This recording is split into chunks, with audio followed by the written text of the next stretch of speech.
નમસ્કાર વિદ્યાર્થી મિત્રો, સ્વાગત કરું છું ટીડીવાય વેબ સંકુલમાં. આપ દરેક વિદ્યાર્થી મિત્રોનું એક નવા ઉત્સાહ સાથે, નવા જોશ સાથે, નવા ઉમંગ સાથે આજ આપણે મળ્યા છીએ.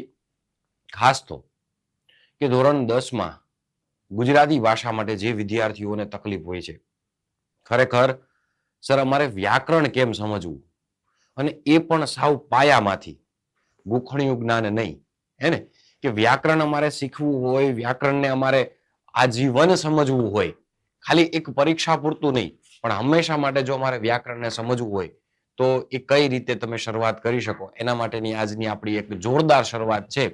તમામ વિદ્યાર્થી મિત્રોને હું આવકારું છું, તમામ વિદ્યાર્થી મિત્રોનું હું સ્વાગત કરું છું, અને એક નવી પહેલની જે શરૂઆત કરીએ છીએ એની આજથી એક સત્તાવાર રીતે, એક વજનદાર રીતે શરૂઆત કરવા માંગુ છું. આપણે સાહેબ શું શીખવું છે? આપણે ગુજરાતી ભાષામાંથી ખરેખર કે ગુજરાતી વ્યાકરણ સર અમને નથી આવડતું, અને આવડે છે ને તો એમાં ક્યાંક ને ક્યાંક છે એ હજી અમારી ક્યાંક ઓછપ હોય છે, ક્યાંક ને ક્યાંક હજી અમને કંઈક ઉણપ લાગે છે, ક્યાંક ને ક્યાંક અમે હજી ક્યાંક પાછા પડીએ છીએ કે જ્યારે બોર્ડની પરીક્ષામાં વ્યાકરણ પૂછાય છે તો એ સમયે અમે કાં ગોખી નાખીએ છીએ, હે ને? નહીં, એવું નહીં કરવાનું. આજ બે ટોપિક હું તમને બહુ મસ્ત મજાના શીખવીશ, અને એ બંને મુદ્દા છે એ તમને આરામથી સમજાઈ જશે. વ્યાકરણથી આપણે શુભ શરૂઆત કરીએ છીએ કે ધીમે ધીમે નામ એટલે કે સંજ્ઞા, પછી વિશેષણ, પછી ક્રિયા વિશેષણ, પછી કૃદંત, વિદ્યાર્થી મિત્રો, પછી વિભક્તિ, સમાસ, અલંકાર, છંદ, વાક્ય પ્રયોગો, આ બધું જ આપણે ધીમે ધીમે શીખવાનું છે. પણ પહેલા કહેવાય ને કે કોઈ પણ શરૂઆત કરવી હોય ને તો પહેલા એકવાર હું તમને ઓળખી જાઉં, તમે મને ઓળખી જાઓ, અને આજના બે મુદ્દા શીખીએ, અને પછી તમારે કમેન્ટ બોક્સમાં લખવાનું તમને કેવી મજા આવી. ફરજિયાત તમારે આ મુદ્દા શીખીને, મને વિશ્વાસ છે મારા ઉપર, તમને તમારા ઉપર વિશ્વાસ હોવો જોઈએ કે ના આજ કંઈક સાહેબ અમને શીખવાના છે વ્યાકરણ, એ કંઈક બહુ સરસ મજાનું શીખવાના છે, હે ને? ગુજરાતી વ્યાકરણની ટોપિકની શરૂઆત કરવી છે, અને સૌથી એક પહેલો અગત્યનો અને મહત્વનો મુદ્દો એ છે શું કે અમારે આજે શીખવું છે સંજ્ઞા. સામાન્ય રીતે સંજ્ઞાને શું કહેવાય? સંજ્ઞાને છે ને આપણે નામ તરીકે ઓળખીએ છીએ. એવું બરોબર છે સર? એક મુદ્દાથી શરૂઆત કરીએ છીએ. તો હું તમને ખાલી એટલું પૂછું, તમે જ્યારે મને વિડીયોમાં જોશો ત્યારે આ પ્રશ્ન જ્યારે હું પૂછું ત્યારે તમે મને સાંભળજો. હું તમને એવું પૂછું, આ દુનિયામાં કેટલા નામો? તો તમે એમ કહેશો સર થોડા ઘણા નહીં, અસંખ્ય નામો. હું એમ કહું કેટલા? લાખ? તો એમ કહું ના. કરોડ? ના સાહેબ. મિલિયન? ટ્રિલિયન? સાહેબ કેટલાય બધા. તો છેલ્લે તમે એવું કઈ કંટાળીને મને એમ કહેશો સર એ ગણી ન શકાય એટલા બધા નામો છે, અસંખ્ય, જેની કોઈ સંખ્યા નિશ્ચિત નથી. તે તો એના માટે શું કરવાનું? એ બધા નામોને યાદ રાખવાના ના. કદાચ અમારે જાહેર જીવનમાં એ બધા નામોને કોઈ કેટેગરીમાં વિભાજિત કરવામાં આવે, એ બધા નામોને કોઈ બાયફર્ગેશન કરવામાં આવે, તો એ કઈ રીતે કરવું? તો આ દુનિયામાં દરેક વસ્તુ, વ્યક્તિ, પદાર્થ કે પરિસ્થિતિને કોઈક ને કોઈક નામ આપેલું છે, અને બધા જ નામો વિદ્યાર્થી મિત્રો 5 ભાગમાં વિભાજિત છે. સૌથી પહેલા તમે અને હું જેને વ્યક્તિવાચક નામ કહીએ, ઇંગ્લિશમાં તમે જેને પ્રોપર નાઉન કહો ને, એ આ. બીજું એક નામ છે જેને તમે અને હું જાતિવાચક નામ કહીએ, જેને તમે ઇંગ્લિશમાં કોમન નાઉન કહો ને, એ આ. ત્રીજું છે એક સમૂહવાચક નામ આવે, જેને ઇંગ્લિશમાં તમે કલેક્ટિવ નાઉન કહો ને, એ આ. એક ચોથું નામ છે જેનું નામ છે ભાવવાચક, જેને તમે ને હું આપણે બધા એબ્સ્ટ્રેક્ટ નાઉન કહીએ છીએ. એક છે દ્રવ્યવાચક, જેને આપણે બધા મટીરિયલ નાઉન તરીકે ઓળખીએ છીએ.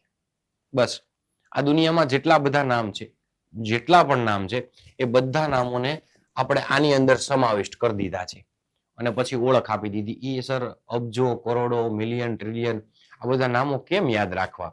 અને કેમ યાદ રાખવા શું? કેમ યાદ રે? યાદ થોડા રહે. તો પછી ભાષામાં એક સરસ મજાના ટોપિકની શરૂઆત થઈ અને એનું નામ આપ્યું સંજ્ઞા, એટલે કે નામ. હવે જો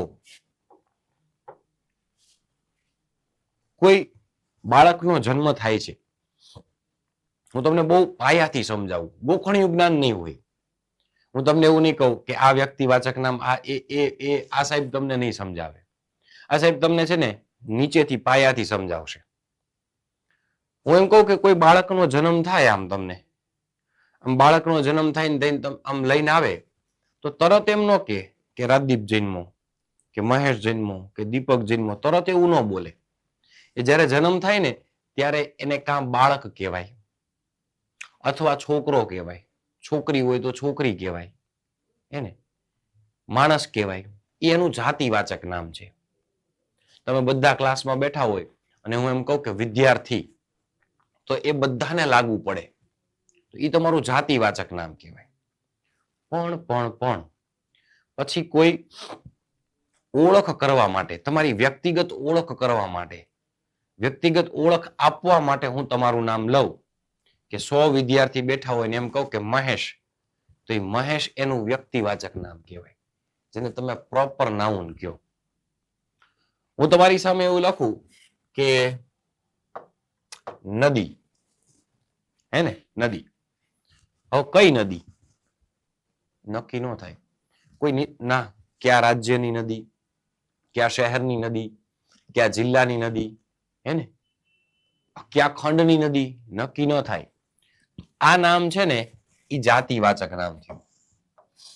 પણ હું પછી એમ કહું કે સાબરમતી, ઓકે હવે સર સમજાણું, એમ કહેવા માંગો છો, હે ને? હા, સાબરમતી છે એનું વ્યક્તિવાચક નામ છે.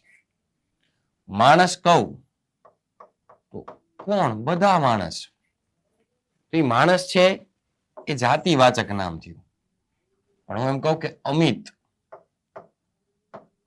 તો અમિત છે એ વ્યક્તિવાચક નામ થયું. હું રાજ્ય કહું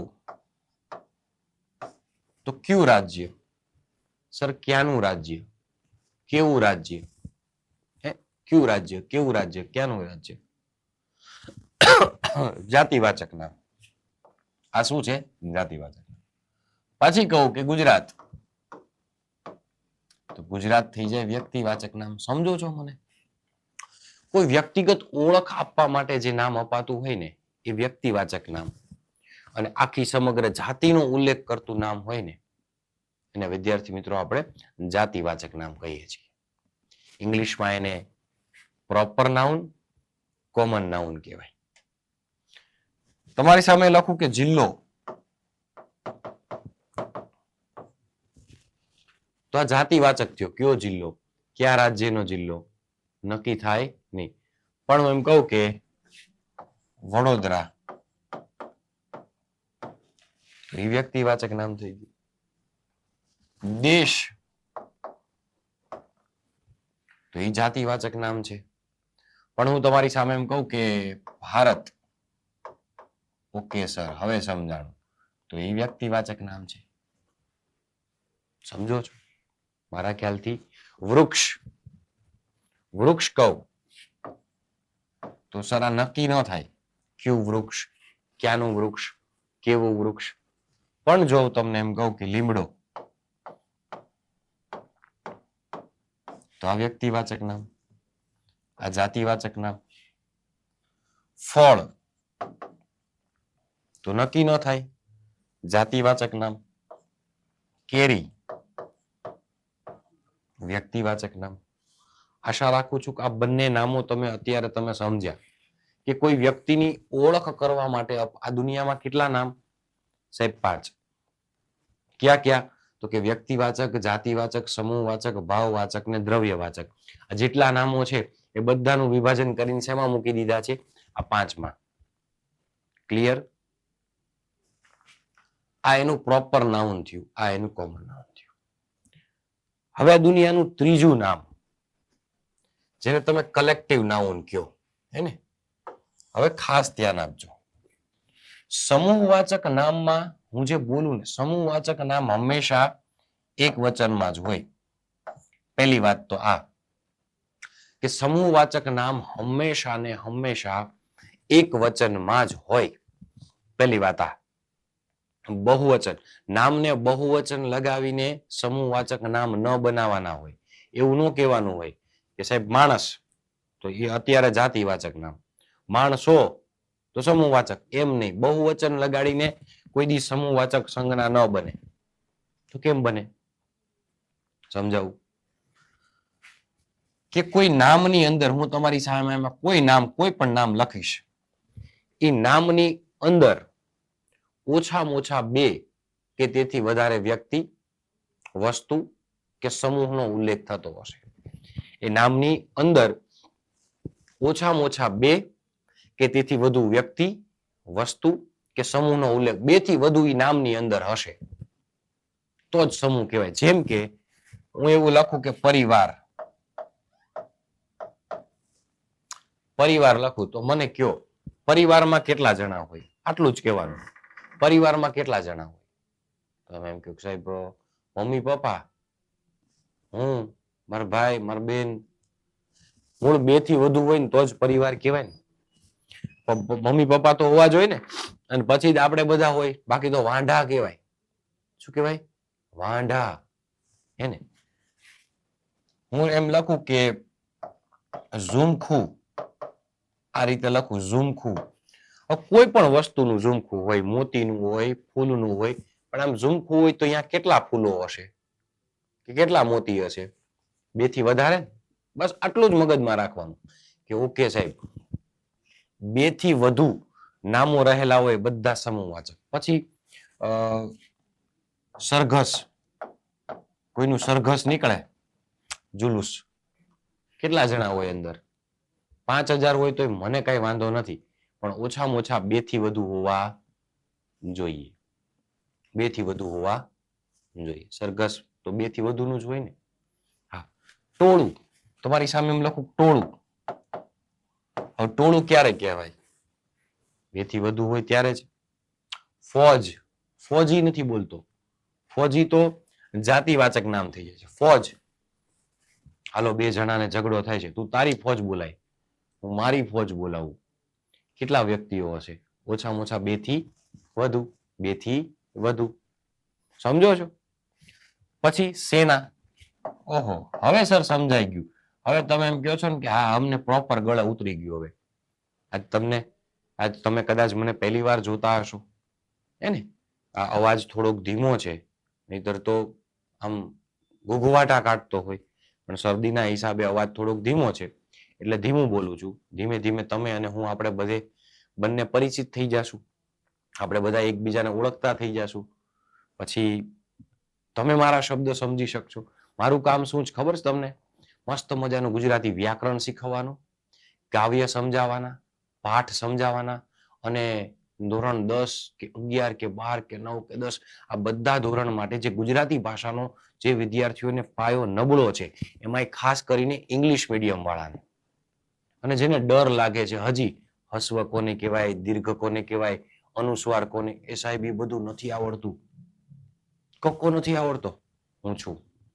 એવી મસ્ત મજાની આપણે એક શરૂઆત કરી દીધી છે, અને એક મસ્ત મજાની શરૂઆતથી આપણે ધીમે ધીમે ધીમે ધીમે આગળ વધશું કોઈ ગજેન્દ્રની માફક. है ने? कि हम भी दरिया है, हमें अपना हुनर मालूम है, जिस तरफ भी चल पड़ेंगे रास्ता हो जाएगा. દરિયા જેવું વ્યક્તિત્વ બનાવવાની જવાબદારી મારી. તમારી જવાબદારી માત્ર ને માત્ર મને સાંભળવાની, સમજવાની. ઓકે? હા. આ બધી વસ્તુને છે ને અલગ અલગ છે ની જગ્યાએ ભેગી કરીને હું તમને સમજાવીશ. ઓકે. પછી હું તમને એમ કહું કે સર ટીમ, તો ટીમમાં કેટલા હોય? બે થી વધુ. એટલે કઈ રમતમાં બે ખેલાડીઓ હોય? ચેસ કયો ને તો ચેસમાં એક જ હોય, તો ચેસમાં ટીમ ન કહેવાય. વ્યક્તિગત ડબલ ચેસમાં ન રમાય, સિંગલ જ રમાય. ટેબલ ટેનિસ, લોન ટેનિસ અને બેડમિન્ટન માં બે ખેલાડીઓ ડબલ. એકય હોય પણ આપણે બે થી શરૂઆત કરી. ડબલ. 4 ખેલાડી પોલોમાં હોય, ઘોડા ઉપર જે રમાય ને, હે ને? થોરોબ્રીડ ઉચ્ચ કક્ષાના ઘોડા ઉપર જે રમાય ને, સ્ટીક એન્ડ બોલ કરવાની, 4 ખેલાડી પોલોમાં હોય. 5 ખેલાડી બાસ્કેટબોલમાં હોય, 6 ખેલાડી છે એ વોલીબોલમાં હોય, સાહેબ 7 ખેલાડી છે એ હેન્ડબોલ, ક્રિકેટ મતલબ હેન્ડબોલ, કબડ્ડી અને વોટર પોલોમાં હોય. 7 ખેલાડી. 8 ખેલાડી હોય એ જિમ્નાસ્ટિકમાં હોય, 9 ખેલાડી છે એ ખોખોમાં હોય, 11 ખેલાડી છે એ ક્રિકેટ, હોકી અને ફૂટબોલ, આ ત્રણમાં 11 ખેલાડી હોય. અને સૌથી વધુ સ્કોટલેન્ડની જે રાષ્ટ્રીય રમત છે રગ્બી, 15 ખેલાડીઓ હોય, પણ 2 થી વધુ હોય એમ બધાને શું કહેવાય? ટીમ. ઓકે, તો જે નામની અંદર ઓછામાં ઓછા 2 કે તેથી વધુ વ્યક્તિઓ હોય એને આપણે સમૂહવાચક નામ કહીએ છીએ. પછી તમારી સામે હું એવું લખું કે ધણ, ગાયોનું ધણ હોય ને એ ધણ, તો બધા સમૂહવાચક નામ. સર ચોથું, આ દુનિયાનું ચોથા પ્રકારનું નામ, જેને ઇંગ્લિશમાં તમે એબ્સ્ટ્રેક્ટ નાઉન કહો છો અને ગુજરાતીમાં એને આપણે ભાવવાચક નામ કહેવાય. સર એટલે શું? ભાવવાચક નામ એટલે શું? સમજાવો. દુઃખ તમે જોયું કોઈ દિવસ? તમે લોકોએ દુઃખ જોયું? ના. અનુભવ્યું. બરોબર છે. સુખ તમે જોયું, એની સેન્સ શું થાય ખબર છે? કે તમે જાડુ છે મારી જેવું, આમ ગોલું મોલું છે, હે ને, જાડુ છે, ગોલું મોલું છે, 100 કિલો વજન છે, તો એને જોયું કહેવાય. જોયું નથી. જે નામોનો ફક્ત ને ફક્ત તમે અનુભવ કરી શકો. વિદ્યાર્થી મિત્રો, જે નામોનો ફક્ત ને ફક્ત તમે અનુભવ કરી શકો, ન જોઈ શકો, ન પકડી શકો, ન અડી શકો, ન ખસેડી શકો, માત્ર ને માત્ર અનુભવી શકો. તો પ્રેમ અનુભવાય, લાગણી અનુભવાય, ઘરમાં વસ્તુ ન હોય તો જે અગવડ પડે એ અનુભવાય, સગવડ અનુભવાય, સુખ અનુભવાય, દુઃખ અનુભવાય.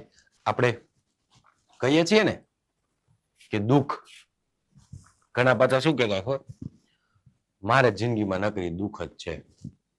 તકલીફ અનુભવાય. અને એવા રોદડા રોતા હોય ને કે મારે સાહેબ જીવનમાં ખૂબ તકલીફ છે, હો, મારે આમ છે ને તેમ છે ને. તો પણ શું, ઘણા વિદ્યાર્થીઓ ડિપ્રેશનમાં હોય, મને આમ નથી આવડતું, મને આમ નથી આવડતું. ઘણા વ્યક્તિઓ મૂંઝવણમાં હોય કે મને આમ નથી થતું ને આમ નથી થતું. પણ તો શું માર ભાઈ, તો શું? નહીં મૂંઝાવાનું, બગડાટી બોલાવાની જીવનમાં, વાંચવાનું, લખવાનું, રમવાનું, કૂદવાનું, હસવાનું, મજા કરવાની, ચિંતા નહીં કરવાની, હે ને?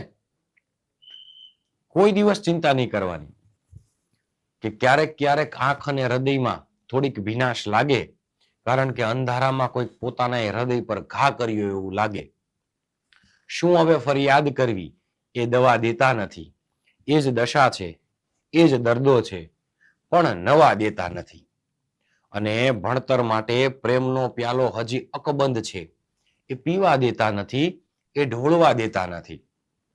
અને જો હો તે રસ્તા પરના કંટક કે પથ્થર, તો હું એને હટાવી પણ દેત, પણ મંજિલે મારા જ સાથી મને પહોંચવા દેતા નથી. ઘર્ષણ વગર ગતિ નથી અને સંઘર્ષ વગર પ્રગતિ નથી. આવશે મુશ્કેલીઓ હજારો હજી, એના વગર તો જિંદગી જિંદગી નથી. એટલે સુખ દુઃખ આવ્યા રાખે અને આ બધાનો ખાલી અનુભવ થાય. અભિમાન તો સર અનુભવાય, હે ને? ગુસ્સો અનુભવાય, પ્રમાણિકતા અનુભવાય.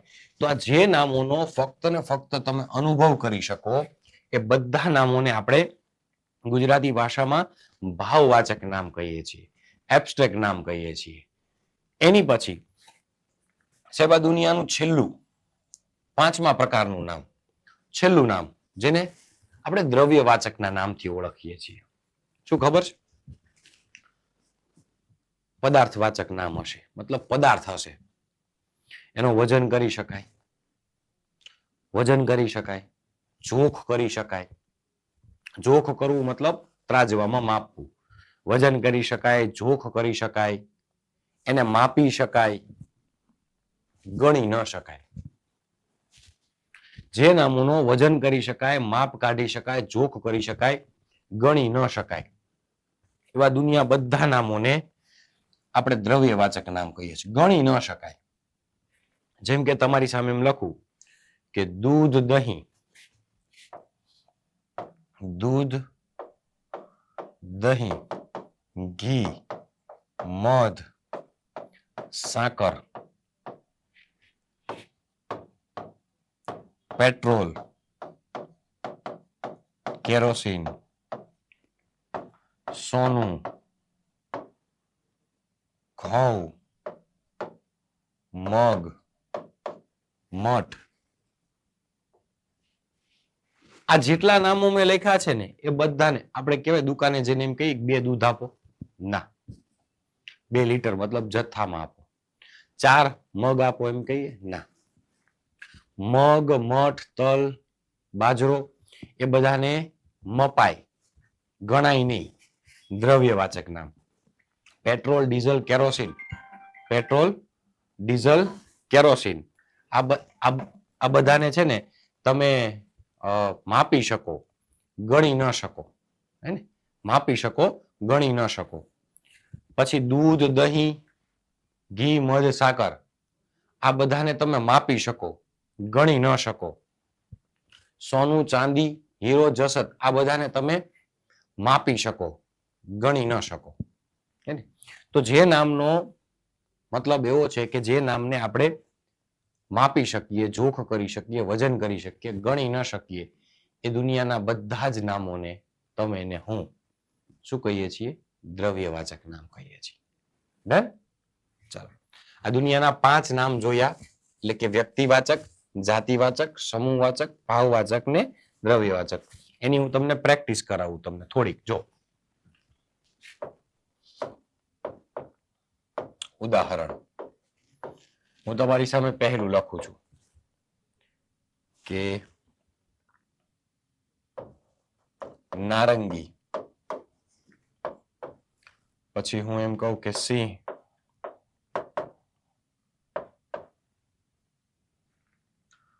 પછી એમ કહું કે લૂમ, લૂમ,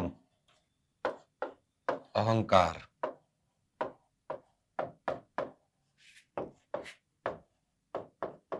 પાણી. હવે નારંગી વ્યક્તિવાચક નામ,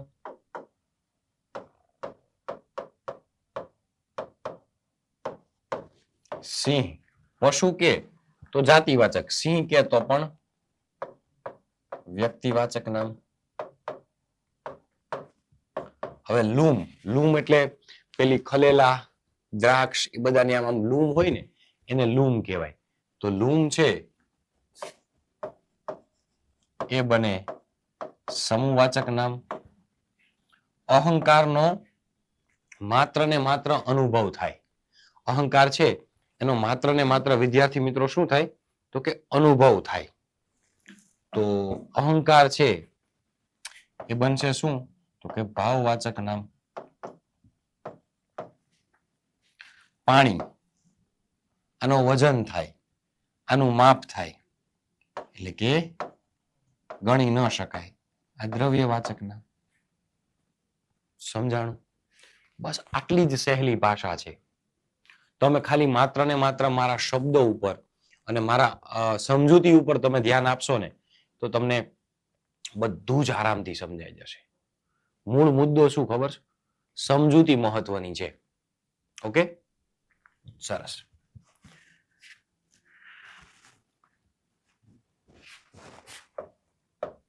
ચાલો, પછી આપણે શીખવું છે આજે સર વિશેષણ શીખવું છે. વિશેષણ એટલે શું? વિશેષણ કોને કહેવાય? તો કે સર જે નામ હોય ને, નામ એના અર્થમાં વધારો કરતું પદ હોય. કોઈ નામ હોય તો કે સર નામના અર્થમાં વધારો કરતું પદ. નામના અર્થમાં વધારો કરતું પદ એટલે વિશેષણ. એટલે સર તમે કેવા શું માંગો છો? હું કેવા એ માંગુ છું, તમારી સામે એક વાક્ય લખો. જો કપટી માણસ છે ને, કપટી માણસ, કપટી માણસ વિદ્યા ચોરી લે. કપટી માણસ વિદ્યા ચોરી લે. આમાં નામ શું? માણસ. હે ને, માણસ. થોડીક વાર પહેલા જ સમજ્યા, જાતિવાચક નામ. માણસને મેં કેવો કીધો છે? કયો તો તમે મને. વિદ્યાર્થી મિત્રો, મેં માણસને કેવો કીધો? તો કે સાહેબ તમે માણસને છે ને એ કપટી કીધો. તો આ કપટી છે ને એ વિશેષણ થાય. કપટી છે એ વિશેષણ થાય. નામના અર્થમાં વધારો કરતું પદ એટલે વિશેષણ. જો એ રીતે હું તમને એમ કહું કે મેં બજારમાંથી સસ્તું અનાજ ખરીદ્યું. મેં બજારમાંથી સસ્તું અનાજ ખરીદ્યું. તો નામ શું? અનાજ. અનાજને મેં કેવું કીધું? સાહેબ સસ્તું. અનાજને શું કીધું? સસ્તું. તો આ નામ છે અને આ વિશેષણ છે. સમજ્યા? ક્રૂર રાજા અને શાણો પ્રધાન રાજ કરે છે અથવા શાસન કરે છે. ક્રૂર રાજા અને શાણો પ્રધાન રાજ કરે છે અથવા શાસન કરે છે. તો નામ શું? રાજા. રાજાને મેં કેવો કીધો? સાહેબ ક્રૂર કીધું. તો આ એનું વિશેષણ થાય અને આ એનું નામ થાય. પ્રધાન નામ થશે. પ્રધાનને મેં કેવો કીધો? કે સાહેબ શાણો કીધો. આ એનું વિશેષણ થશે. નામના અર્થમાં વધારો કરતું પદ એને વિશેષણ કહેવાય. આટલું સમજાણું? તો કે હા સર સમજાણું. હવે તો કે વિશેષણ કેવા હોય? વિશેષણ કેટલા હોય? તો કે વિશેષણના પ્રકારો ઘણા બધા છે. વિશેષણમાં સૌથી પહેલું આવે છે વિકારી વિશેષણ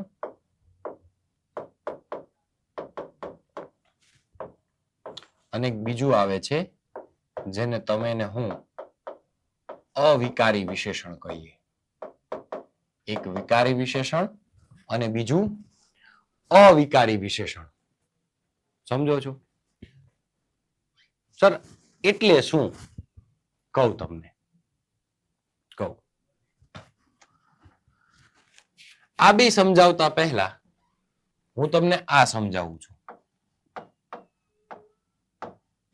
કે કેવો પૂછો ને, કોઈ પણ વ્યક્તિને કેવો પૂછો ને તો પુલ્લિંગ મળે. તમારે વ્યાકરણમાં આગળ ટોપિક છે લિંગ. શું નામ છે? લિંગ. કેવો પૂછો ને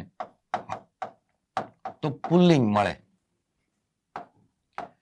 કેવી પૂછો ને તો સ્ત્રીલિંગ મળે. કોઈ પણ નામને તમે આ સવાલ પૂછો ને શૂટ કરે ને તો એનું લિંગ ઓળખાય. કેવું પૂછવાથી નપુંસકલિંગ મળે અને કેવા પૂછવાથી બહુવચન મળે. તમે સર આ અત્યારે લખવાનું કારણ શું? કારણ હમણાં તમને સમજાવું.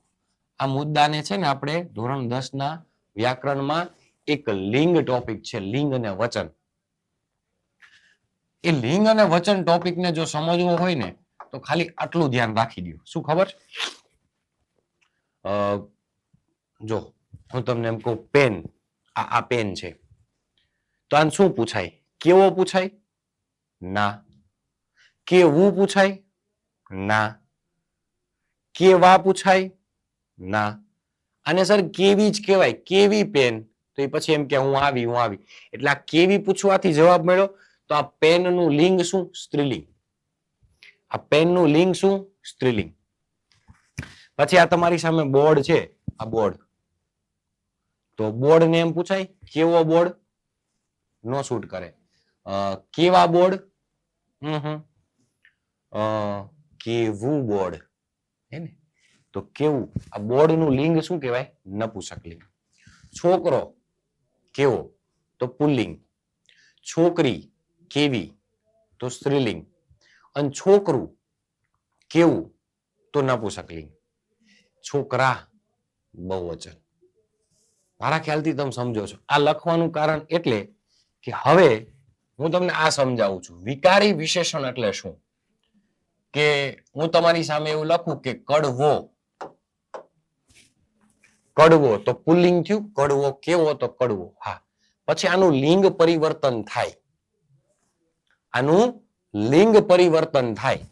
કડવો છે એમાંથી સ્ત્રીલિંગ બને કડવી. પછી એમાંથી નપુંસકલિંગ બને કડવું.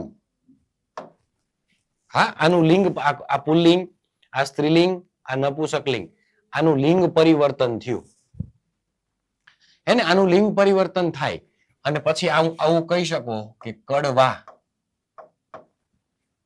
તો જેનું લિંગ પરિવર્તન થાય, લિંગ અને વચન આ પરિવર્તન થાય, એ બધાને વિકારી કહેવાય. તો આ કડવો શબ્દ છે ને વિકારી કહેવાય. પણ જેનું લિંગ અને વચન પરિવર્તન ન થાય, આ ચારે ચારમાં એકબીજામાં ચારમાં હું 3માં થતું હોય, એકમાં ન થાય ને તોય અવિકારી કહેવાય. અવિકારી કે જેનું લિંગ અને વચન પરિવર્તન ન પામે. જેનું લિંગ અને વચન પરિવર્તન ન પામે એને અવિકારી કહેવાય. શું કહેવાશે? અવિકારી કહેવાય. જેમ કે હું તમારી સામે એમ લખું કે ક્રૂર. ક્રૂર તો આનું ક્રૂર નું ક્રૂર જ રે. ક્રૂરી થાય. ક્રૂરો નો થાય. ક્રૂરા ક્રૂરી ના. તો આનું લિંગ અને વચન પરિવર્તન નથી પામતું એટલે અવિકારી. આ બંનેની એક એક લાઈન બોલું છું કે જેના લિંગ અને વચનમાં પરિવર્તન થાય એ વિકારી. જેના લિંગ અને વચનમાં પરિવર્તન ન થાય એ અવિકારી. ક્લિયર? સિમ્પલ? સમજ્યા?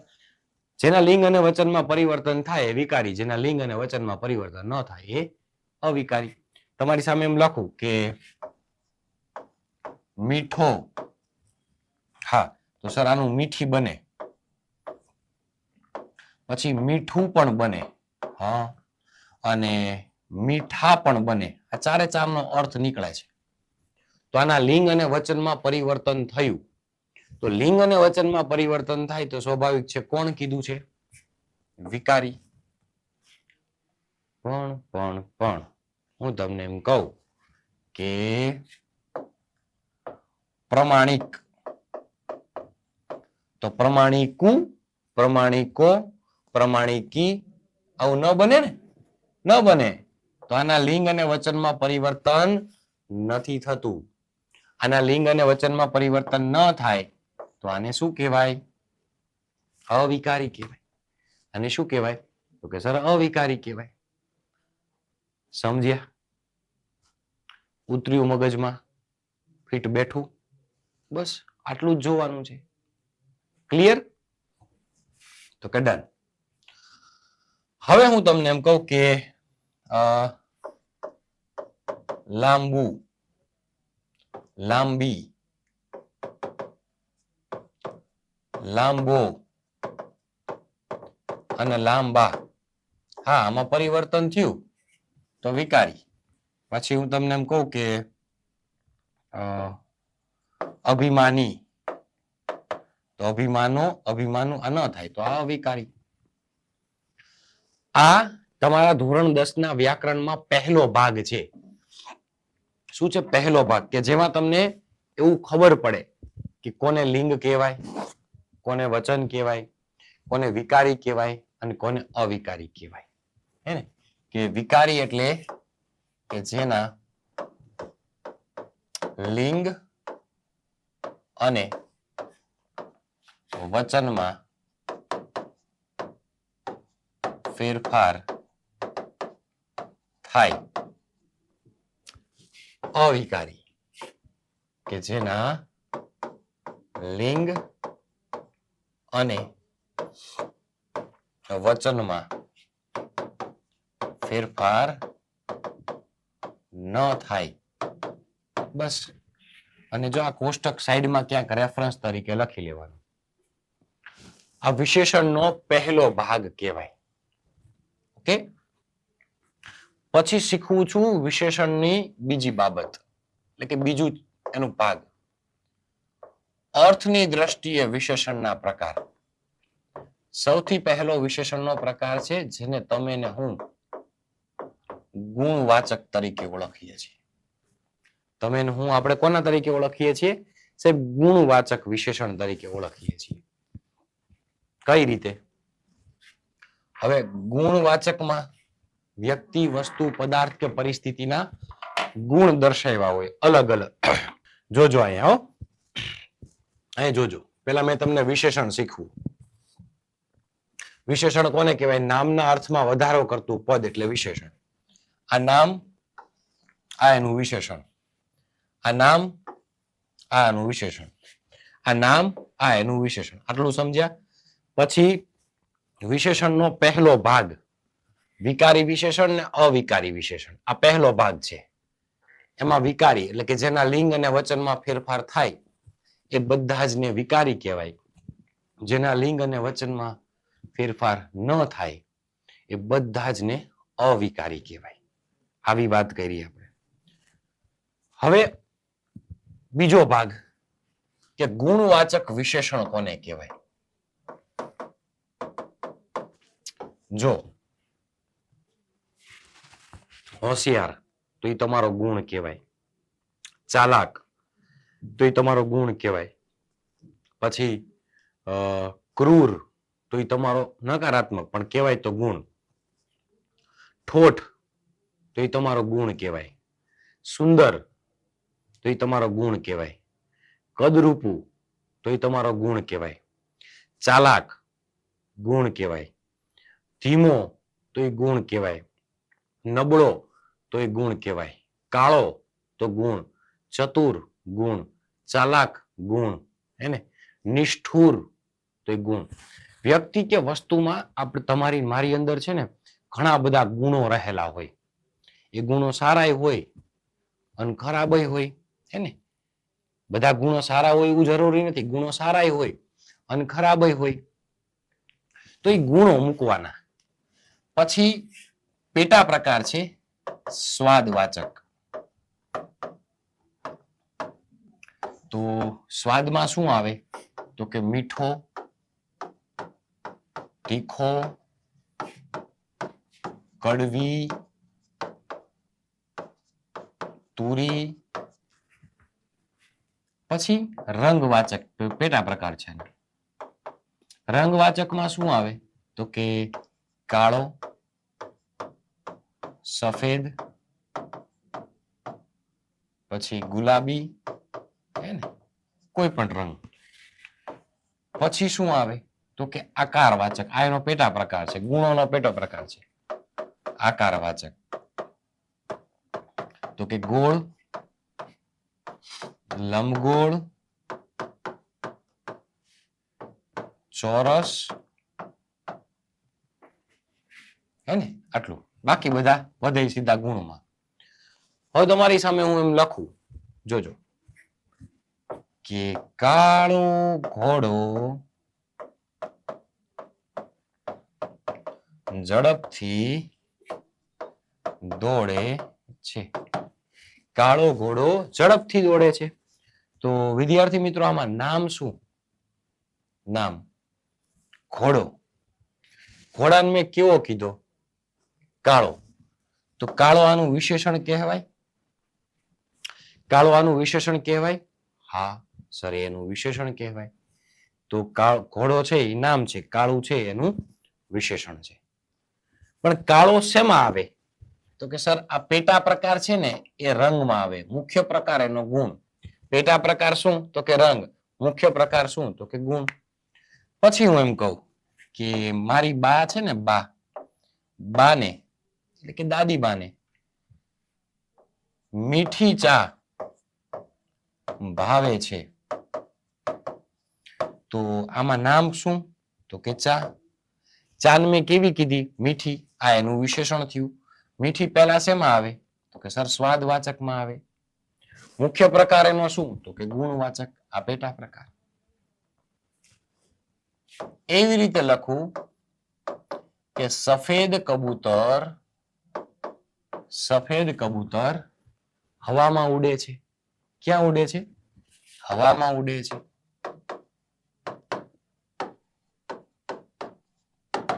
તો આમાં નામ શું? કબૂતર. કબૂતરને મેં કેવું કીધું? સફેદ. તો સફેદ એનું શું છે? વિશેષણ. સફેદ એનું શું છે? વિશેષણ. હે ને? શેમાં આવશે? રંગમાં આવશે. પછી મુખ્ય ગુણમાં આવશે. દાદાએ લંબચોરસ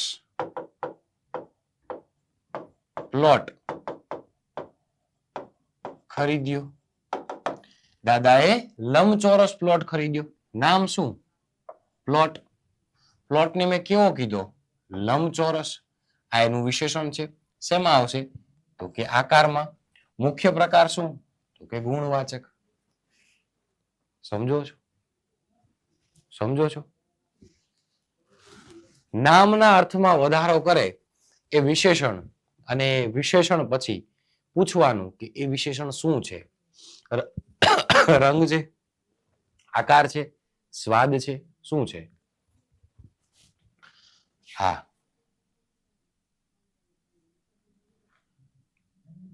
કેરી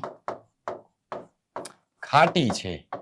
હવે તમે કઈ આ વસ્તુ માર્ક કરો ને તો તમને ખબર પડે કે અત્યાર સુધીમાં જે વાક્ય જોયા ને એ બધામાં નામ આગળ વિશેષણ, નામ આગળ વિશેષણ. અહીં વિશેષણ નામની પાછળ છે.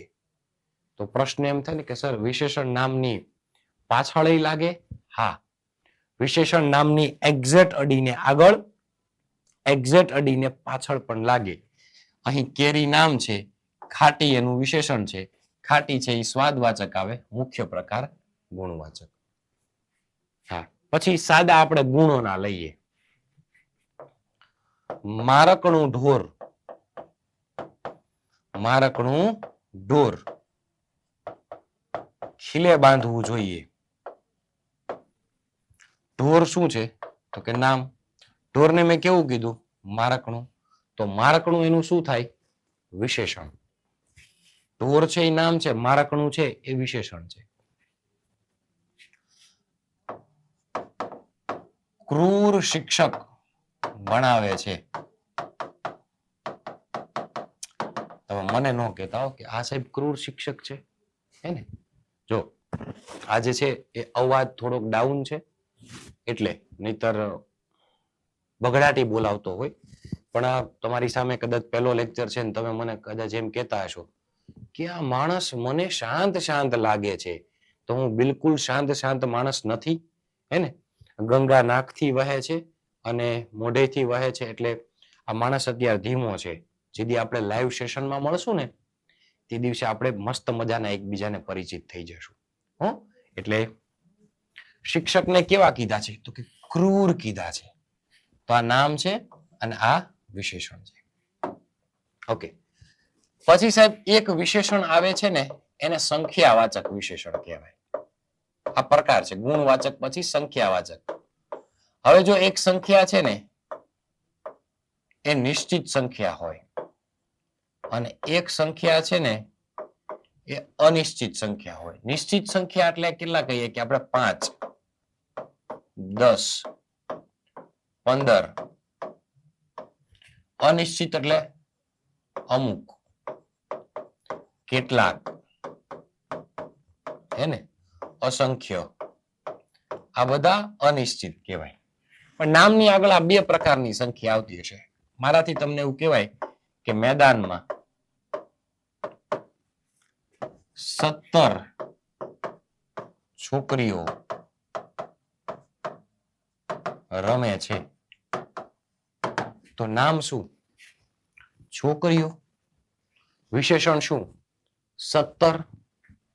17 શેમાં આવે? તો કે નિશ્ચિતમાં આવે. તો શું બોલવાનું ખબર? નિશ્ચિત સંખ્યાવાચક વિશેષણ. નિશ્ચિત સંખ્યાવાચક વિશેષણ. પછી એમ કહું કે સભામાં અમુક લોકો બોલે છે. તો નામ શું? લોકો. વિશેષણ શું? અમુક. નિશ્ચિત નથી. અનિશ્ચિત સંખ્યાવાચક વિશેષણ. સમજ્યા? મેં ડઝન કેળા ખરીદ્યા. ડઝન કેળા. નામ શું? કેળા. વિશેષણ શું? ડઝન. તો ડઝન નિશ્ચિત કે અનિશ્ચિત? નિશ્ચિત જ હોય છે ને. ડઝન ની અંદર 12 હોય. તો નિશ્ચિત સંખ્યાવાચક વિશેષણ. સમજાણું એટલું? આટલું વિદ્યાર્થી મિત્રો મગજમાં ઉતર્યું? કમેન્ટ મસ્ત રીતે તમને જે સમજાણું હોય એ કમેન્ટમાં સરસ મજાનો તમારો પ્રતિભાવ આપજો. હે ને? કે સર અમને સંજ્ઞા પણ સમજાણી. હે સર તો અમને વિશેષણ પણ અત્યાર સુધીના સમજાવ્યા. એ પણ મજા આવી. ત્રીજો પ્રકાર છે જેને તમે ને હું એવું કહેશું પરિમાણ. હો, પરિણામ નહીં. પરિમાણવાચક વિશેષણ.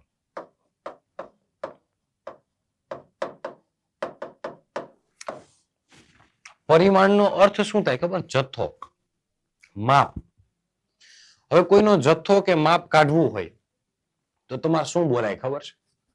થોડુંક, ઓછું, માપસર, સહેજ. થોડુંક, ઓછું, માપસર, સહેજ. આ જથ્થો કરવો હોય તો જથ્થા માટે છે. બાકી આમનામ કોઈનો જથ્થો ન નીકળે. એટલે પરિમાણ છે. તો વિશેષણની આગળ આવા શબ્દો લાગેલા હશે. નામની આગળ થોડું, માપસર, સહેજ, જરાક, આવા બધા શબ્દો. તો હવે જોજો. હું એમ કહું કે જમવામાં માપસર ઘી જમો. ઘી કેટલું કીધું છે? તો કે માપસર. પરિમાણવાચક વિશેષણ. દરરોજ ખૂબ પાણી પીવું. નામ શું? પાણી. વિશેષણ શું? ખૂબ. પરિમાણવાચક વિશેષણ. બસ. હવે ખાલી મગજમાં એ જ પેટર્ન રાખવાની છે. કઈ ખબર છે? કે નામની આગળ વિશેષણ હોય. નામની આગળ વિશેષણ હોય. એ વિશેષણને પૂછવાનું કે તું પરિમાણ છો. પછી એક ક્રમવાચક વિશેષણ આવે છે. આ છે ને ઓટો મોડ ઉપર પ્રોસેસ છે. ક્રમવાચક વિશેષણ. જો પહેલો, છેલ્લો, વચ્ચે, આઠમો, આ બધા ક્રમ થયા. હવે હું એમ કહું કે હું છે ને હું ત્રીજું ધોરણ ન પાસ છું. સાચું ન માનતા હો. હું કે ત્રીજું ધોરણ નાપાસ છું. તો આમાં નામ શું? ધોરણ. વિશેષણ શું? ત્રીજું. નામ શું કીધું? ધોરણ. વિશેષણ શું કીધું? ત્રીજું. તો ત્રીજું શું થાય? ક્રમ. બગીચામાં વચ્ચેનો બાકડો ખાલી છે.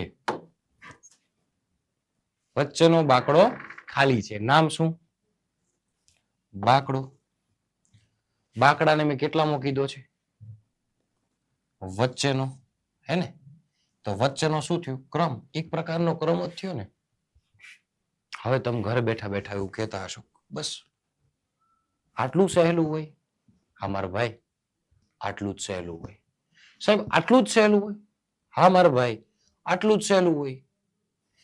કે ગુજરાતી ભાષા છે ને, આ 1 કલાકમાં તમને 2 ટોપિક ઉપર મસ્ત મજાની ખબર પડી ગઈ. કે પહેલા આપણે નામ જોયા, એટલે કે સંજ્ઞા જોઈ 5 પ્રકાર. પછી આપણે વિશેષણનો બેઝ બાંધ્યો, એના 4 પેટા પ્રકાર જોયા, વિકારી અવિકારી જોયું. અને હું શું કહું છું ખબર છે? મારા લેક્ચર જે આવે ને એ બધા તમે છે ને નોટ કરી લેજો, મતલબ એક નોટ્સ બનાવી નાખજો. આપણે સમયાંતરે હવે આ ચેનલ ઉપર સમયે સમયે મળશું. મારું નામ છે બ્રિજરાજસિંહ ગોહિલ અને હું તમને ભાષા ભણાવવાનો છું, હું તમને વ્યાકરણ ભણાવવાનો છું.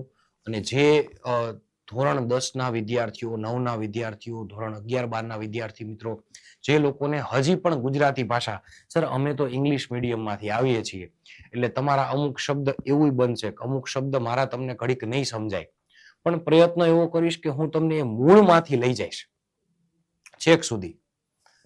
શરત શું ખબર છે? કે વિડીયો જોવો ને ત્યારે પૂરેપૂરી એકાગ્રતાથી, એકતાથી ત્યાં જોજો.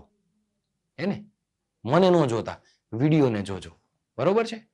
ચાલો, તો મસ્ત મજાનું અહીંયા સુધી આપણે સમજ્યા છીએ. હજી ફરીવાર એક નવો ટોપિક આપણે શીખશું. હજી આના ઘણા પ્રકાર બાકી છે, એ પણ આપણે જોશું. તો ફરીવાર મળશું એક નવા ઉત્સાહ સાથે, નવા જોશ સાથે. ત્યાં સુધી હું બ્રિજરાજસિંહ ગોહિલ રજા લઉં છું, TDY વેબ સંકુલમાંથી. જય હિન્દ, જય ભારત.